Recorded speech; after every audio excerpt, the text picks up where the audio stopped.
Cette émission est une présentation de Luc Berthold, partenaire des gens d'ici. Bonjour à tous et bienvenue à une autre émission d'Objectif. Aujourd'hui, je reçois Ariane Cyr.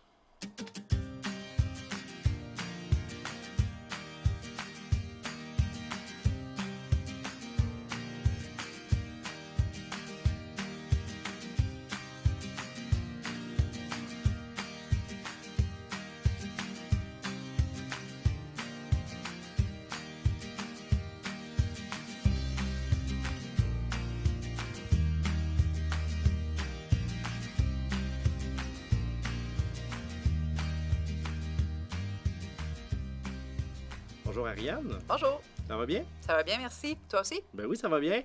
Merci de venir nous parler de la PRECA aujourd'hui.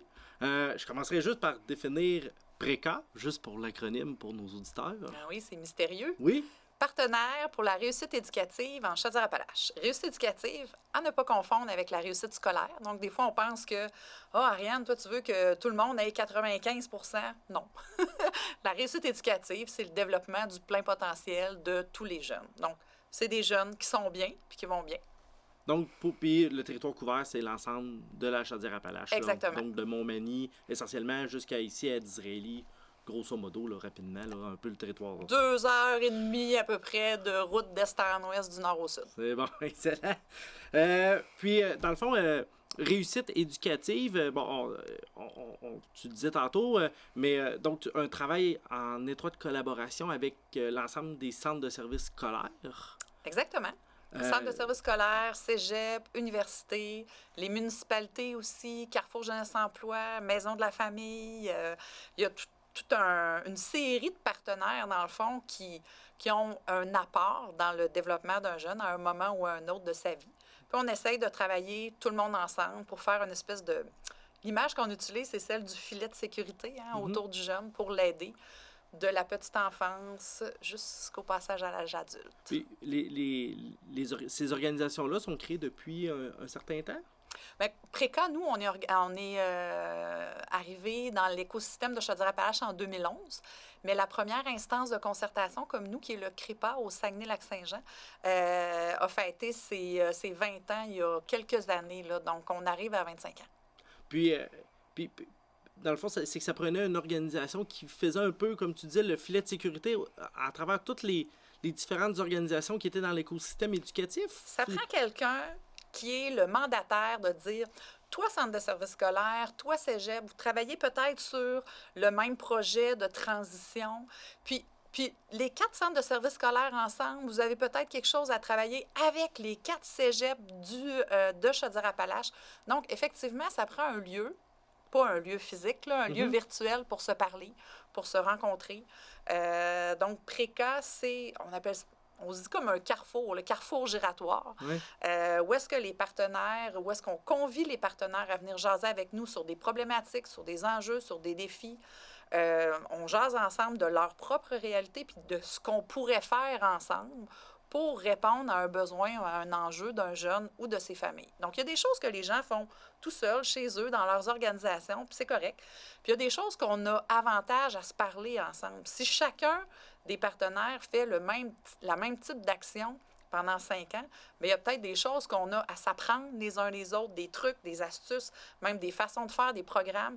Il y a des choses qu'on peut faire ensemble aussi, ce qui fait que ça ne dédouble pas l'action dans toutes les organisations. C'est pas vrai pour tout, mais l'idée de PRECA, c'est d'être cette organisation-là qui coordonne certaines des actions entre les partenaires. Quand même un beau mandat. C'est quand même extraordinaire. Puis, vous êtes mandataire du ministère de l'Éducation. Est-ce que ça découpe directement du ministère ou c'est les organisations qui... C'est mieux que ça. Ça découle des partenaires. Des partenaires. Donc, des partenaires de la région qui ont décidé que la concertation, c'était important. Que le décrochage scolaire, tu sais, ça n'arrive pas... de façon soudaine, comme ça, du jour au lendemain. Un décrochage, c'est une idée qui arrive puis qui est inscrite dans le temps. des fois, j'ai un peu l'autre image que j'ai, c'est celle du jeu de Tetris, là, où on a des blocs qui se superposent, puis à un moment donné, c'est celui de trop, mais c'est pas celui de trop qui est particulier, c'est l'ensemble. Donc, les partenaires ont dit, ben oui, tu sais, il n'y a pas juste une organisation, c'est pas juste l'école qui fait qu'il y a un décrochage, c'est toutes sortes de choses. Donc, on va se mettre ensemble. S'il y a beaucoup de problèmes, ben la bonne nouvelle, c'est qu'il y a beaucoup de solutions. Donc, je comprends, qu'il peut y avoir des régions administratives qui n'ont pas ce genre d'organisation-là Non, sur tout leur le monde est territoire? couvert. Tout le monde est couvert. Absolument. Donc, l'ensemble du Québec, dans le fond, a son propre préca. Là. Exact. OK. Sa propre instance de concertation. OK, excellent. Donc, directrice générale de cet organisme-là depuis 2013. Oui. La réussite scolaire, comment ça se passe depuis 2013? Est-ce qu'on voit une amélioration? Comment ça se situe? Je sais que tantôt, on va parler peut-être plus d'un portrait un peu plus précis sur des données plus récentes, mais la tangente, là, depuis que t'es là, ça se déroule comment? Bien, si on parle, parce que, tu sais, la réussite éducative, il y a plusieurs choses à l'intérieur de ça. Puis souvent, ce qu'on regarde en premier, c'est la réussite scolaire. Mm-hmm. Donc, les taux de diplomation, les taux de sortie sans diplôme. Donc, combien de jeunes terminent l'école sans avoir de diplôme ou de qualification? Dans les 20 dernières années, il y a de l'amélioration. Donc, il y a une tendance à la hausse. Mais si on regarde, là, disons, depuis 1960, depuis le rapport parent, là, on revient en retard, on revient loin, là, derrière, mais il y a beaucoup de chemin qui a été fait, là, au niveau du taux de diplomation. Mais les points qui restent à faire, c'est des points très précis. Donc, on travaille sur des éléments, des enjeux très précis où on va venir aider certains jeunes. Donc, oui, il y a de l'amélioration qui est faite, mais plus, dans le fond, on a des bons taux de diplomation, bien, plus les gains, il faut travailler fort, puis il faut travailler de façon plus minutieuse, plus organisée aussi. De là, l'importance d'être concerté. Puis souvent, là, c'est comme on dit, là, quand on commence une initiative comme ça, ben, de gagner 1 ou 2 des fois, c'est plus facile parce que quand on commence à la base, ben, on fait des actions qui sont peut-être directement... on voit déjà l'effet là, sur le territoire. Quand ça fait déjà là, plusieurs années, vous avez fêté vos plus de 10 ans d'existence, quand on fait plus de 10 ans qu'on est sur le territoire, bien, probablement que le demi-pourcent ou le pourcent à aller chercher supplémentaire en réussite scolaire, en réussite éducative, les efforts pour aller chercher ça doivent être quintuplés versus les premiers efforts qui avaient été faits pour aller chercher un pourcentage de plus là, à l'époque. Bien, oui, effectivement. Puis la concertation, est-ce qu'on sent aussi qu'elle est meilleure aussi qu'à l'époque où ça commençait, où il y avait déjà... Je sais pas si tu comprends ma question. Ben oui, puis j'oserais pas me commettre sur l'état de la concertation non, il y a 15 ans ou il y a 10 ans, mais ce dont je peux témoigner, c'est qu'en Chaudière-Appalaches, par rapport à plein d'autres régions, on a une excellente concertation, puis une extraordinaire concertation. Les partenaires sont présents. Ils trouvent que c'est important, que les enjeux, dans le fond, de la persévérance scolaire, de soutenir les jeunes, que ce sont des enjeux qui sont importants. Puis je dirais, autant les partenaires qui sont... Des fois, on voit une espèce de dualité entre des partenaires qui vont être plus tenants des enjeux économiques, puis d'autres partenaires qui sont plus tenants des enjeux sociaux. Bien, on réussit à faire le pont entre les deux. Parce qu'en réalité, le développement du plein potentiel de nos jeunes, c'est un aspect social tout comme économique. Là. Ça réunit là, ces deux enjeux-là. Et ça, nos partenaires le comprennent bien. C'est sûr que la pandémie, le fait d'être chez soi, ça a un effet sur la concertation. Mais on est patient, on trouve des nouvelles façons de faire en attendant. Puis on va peut-être trouver des nouvelles façons, parce que peut-être qu'on ne pourra jamais revenir à des grandes messes de 150 personnes qui viennent de partout dans la région pour discuter d'un enjeu. Peut-être que c'est fini, on verra. Mais en attendant, les partenaires sont là présents pour nous aider à trouver des nouvelles façons de faire au fur et à mesure. Puis clairement que la pandémie nous a apporté à revisiter tous nos processus de façon de faire pour se concerter. Donc, évidemment qu'il sort des solutions nouvelles de ça. Ça. Exactement, oui. Toujours positif en plus. Si tu veux, j'irai avec le portrait de la situation. Ouais. Donc, on va commencer par les bonnes nouvelles. Oui, parce qu'il y en a des bonnes. Il y en a des bonnes. Pas nécessairement des moins bonnes, mais je voulais aussi porter à ton attention des choses à surveiller. Oui. On en parlera tantôt. Exact.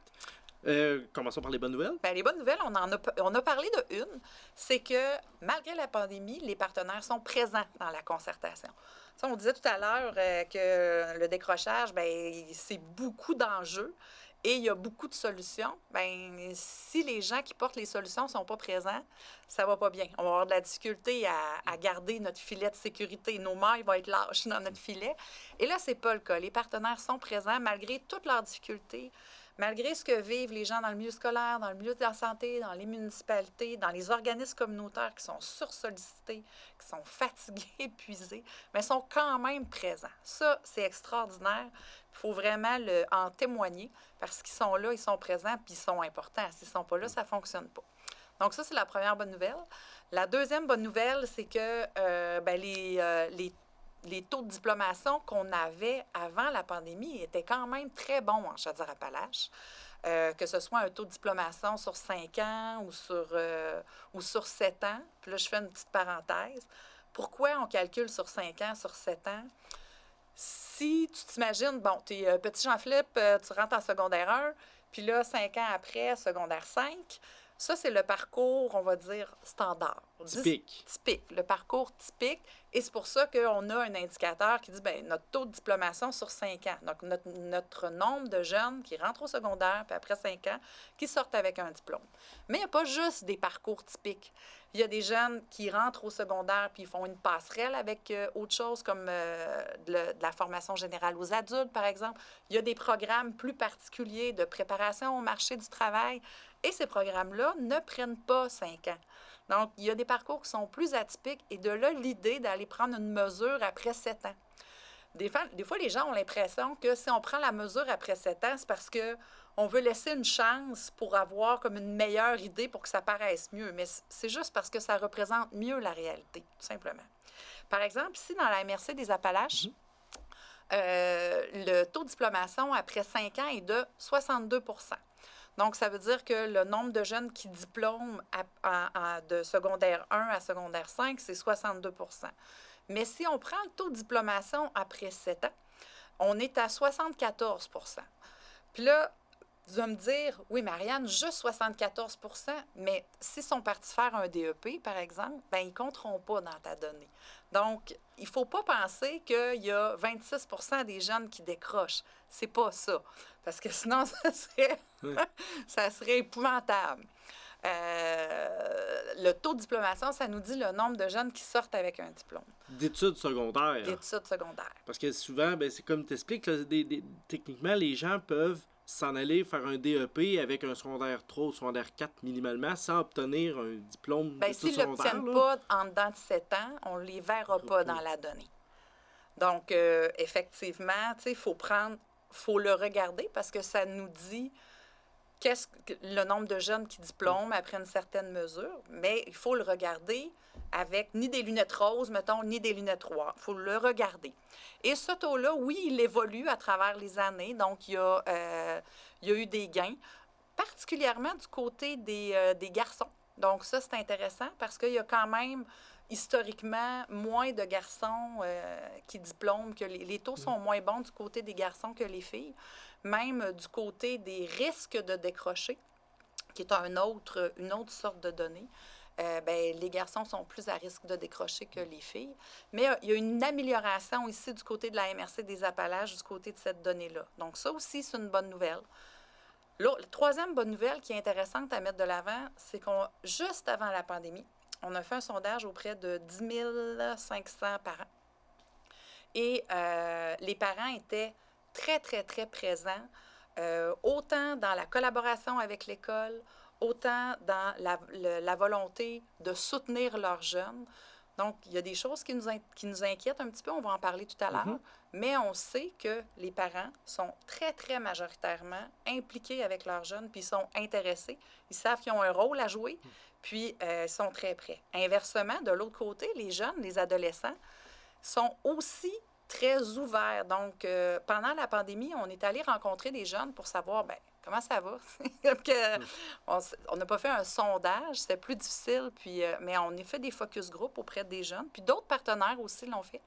Puis on leur posait la question, en ce moment, qui t'aide? Vers qui tu peux te tourner si ça ne va pas bien? Puis de toute façon très, très majoritaire, les jeunes disaient « mes parents, ma famille ». Donc, les gens qui sont le plus proches des jeunes, en période pandémique, quand ça va moins bien, bien, les gens qui peuvent les aider puis sur qui ils peuvent compter, c'est leur famille. Donc, ça, c'est un facteur de protection super important. Les premières mailles du filet là, qui doivent être très serrées, elles le sont. Donc, c'est quand même quelque chose de rassurant pour les jeunes dans la région. Mais c'est rassurant de savoir que et le parent sait qu'il est là pour le jeune, puis que le jeune sait que ses parents sont là pour lui. Oui. Maintenant, c'est de s'assurer que la relation entre les deux se passe de manière harmonieuse. Mais c'est des adolescents, c'est correct, C'est avec ça, tous les défis que ça peut amener. Mais au-delà de ça, il y a la confiance. Le lien de confiance est présent dans une majorité. Là, il y a peut-être des gens qui nous écoutent et disent « Oui, mais un tel... » Puis c'est sûr qu'il y a des gens qui ne rentrent pas dans la majorité, tu sais, je suis d'accord. Mais on peut quand même se réjouir que, de façon générale, ça, c'est présent et ça va bien. Ça va bien. Excellent. On est rendu au point à surveiller? Ben oui. OK. Allons-y.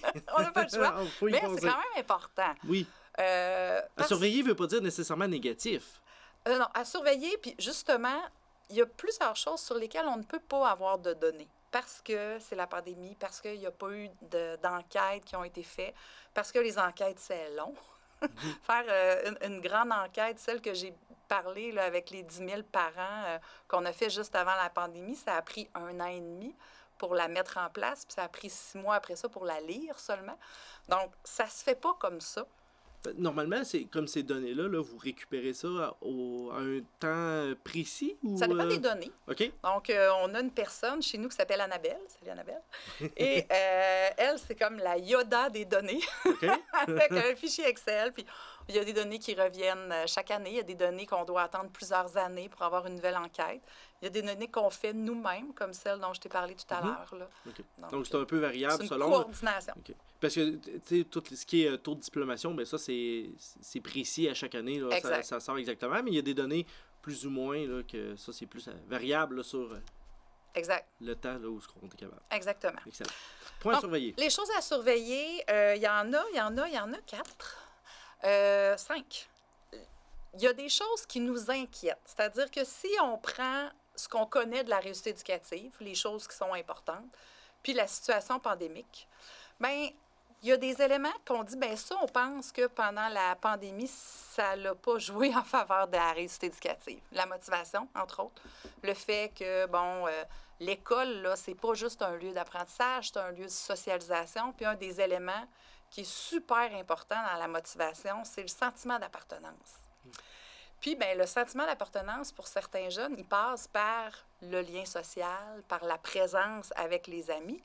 Puis quand on est en team, c'est moyen, ça. C'est plus difficile. C'est pas mal plus difficile, le sentiment d'appartenance. Donc, ça fait partie des choses qu'on était allés jaser avec les jeunes là, en focus group. Donc, c'est sûr que la motivation des jeunes, même si aujourd'hui ils sont revenus, là, bien, ça se peut que ça soit plus difficile. Ça ne revient pas comme ça, là. Ça ne revient pas d'un claquement de doigts. Il va falloir que ce soit travaillé au niveau de la motivation, le sentiment d'appartenance à l'école, au projet scolaire aussi. Moi, je suis à l'école, pourquoi? Donc, ça nous inquiète. Une des choses qui est alliée à ça aussi, c'est la valorisation de l'éducation. Si moi, ce que je fais, c'est aller à l'école depuis que je suis haute de même, 5 ans, jusqu'à... On va dire que je suis la Ariane de 16 ans. Bien, ça fait longtemps que je fais ça. Puis c'est tout ce que je connais, moi, dans la vie, aller à l'école. Grosso modo, Qu'est-ce que là, ça me donne? Là? c'est ça, là, mon projet de vie. Si ce que j'entends autour de moi, là, c'est que mon projet, ça vaut rien. Puis l'école, là, c'est donc bien pas bon. Puis le ministre, là, il sait donc bien rien. Puis l'école, là, on pourrait changer ça pour YouTube, tu sais.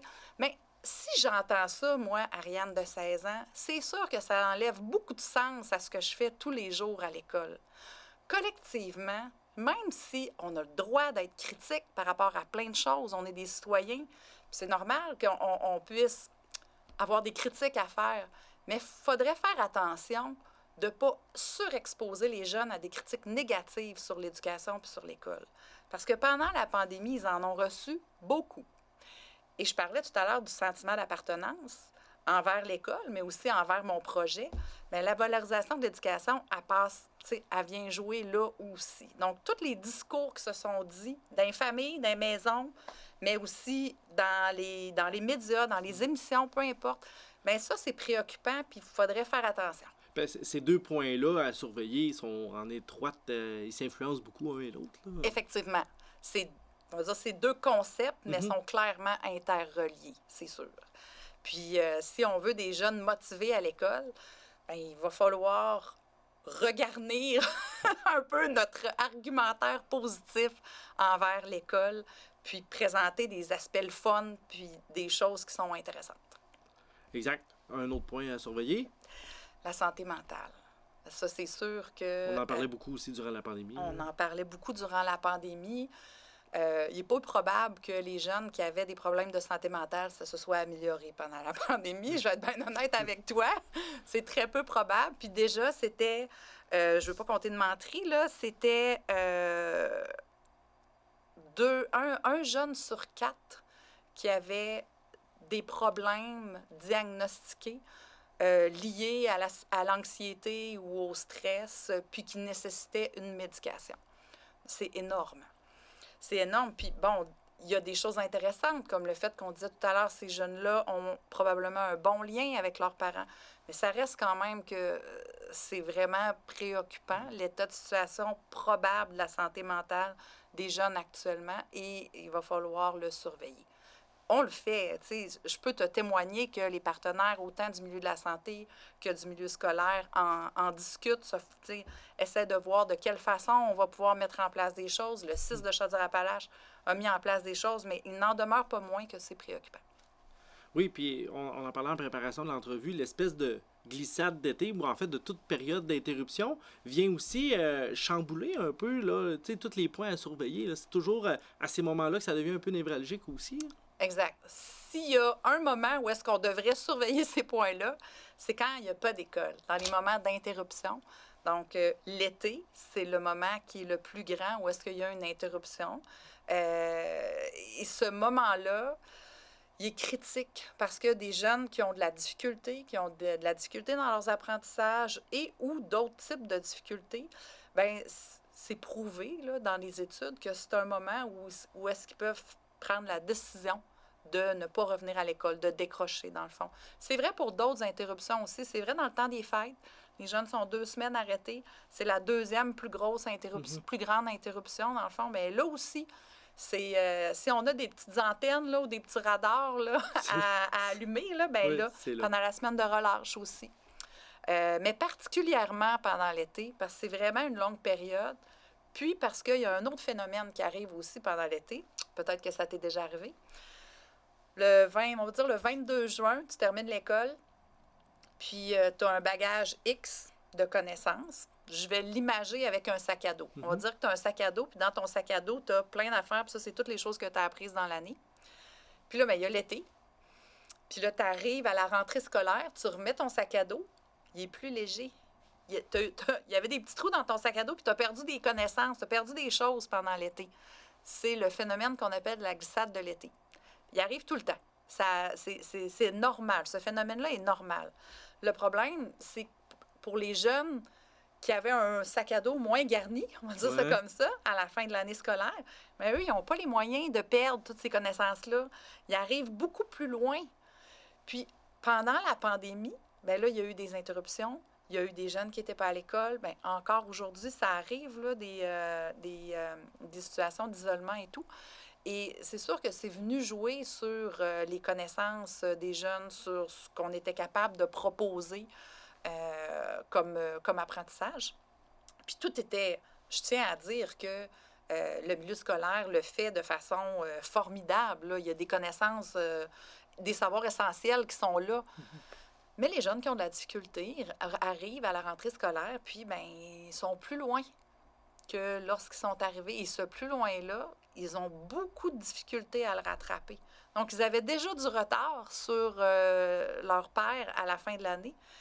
Puis eux, le retard, ben, quand ils arrivent à la rentrée, il est plus grand encore. Donc, ils en perdent plus que les autres pendant l'été en plus. Donc, un double défi. Un double défi, exact.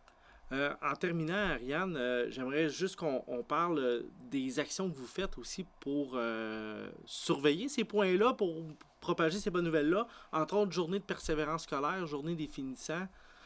Toutes des deux belles actions là, qui sont là pour promouvoir la réussite éducative. Exactement. Je me souviens, à Mané, quelqu'un m'avait dit, oui, mais Ariane, la persévérance scolaire, c'est toute l'année. Pourquoi vous faites une semaine là-dessus, c'est en février? Puis là, je suis bien d'accord que la persévérance scolaire, là, c'est 365 jours par année, particulièrement l'été. Mais une fois de temps en temps, il faut s'arrêter pour se le redire, pour dire, t'en rappelles-tu que c'est important, la persévérance scolaire? Comme élu municipal, par exemple, ou comme parent ou comme grand-parent. Donc, les journées de la persévérance scolaire, c'est toujours en février. Pourquoi en février? Parce qu'on est à la porte de la relâche, et la relâche, c'est une interruption, et c'est un moment quand même qui est critique pour certains jeunes. Donc, donner un petit boost d'encouragement et un 360 autour du jeune. Donc, clairement, à l'école, mais aussi à la maison, même dans les commerces, on encourage les employeurs à profiter de ce moment-là pour encourager leurs élèves ou étudiants employés. Donc, tout le monde. Journée des finissants, c'est le tenant de la fin de l'année. Donc, pour les jeunes qui terminent, qui sont diplômés, c'est de souligner l'importance de ça, l'effort, le parcours. Ça se fait pas en claquant des doigts pour tout le monde. Donc, c'est intéressant de mettre de l'avant aussi des parcours qui ont été plus difficiles pour des jeunes qui le vivent actuellement, ces parcours-là. Ariane, merci beaucoup pour ton temps aujourd'hui. C'était très intéressant. Merci beaucoup. Bonne journée. Bonne journée. Merci également d'avoir été des nôtres pour une autre émission d'Objectif.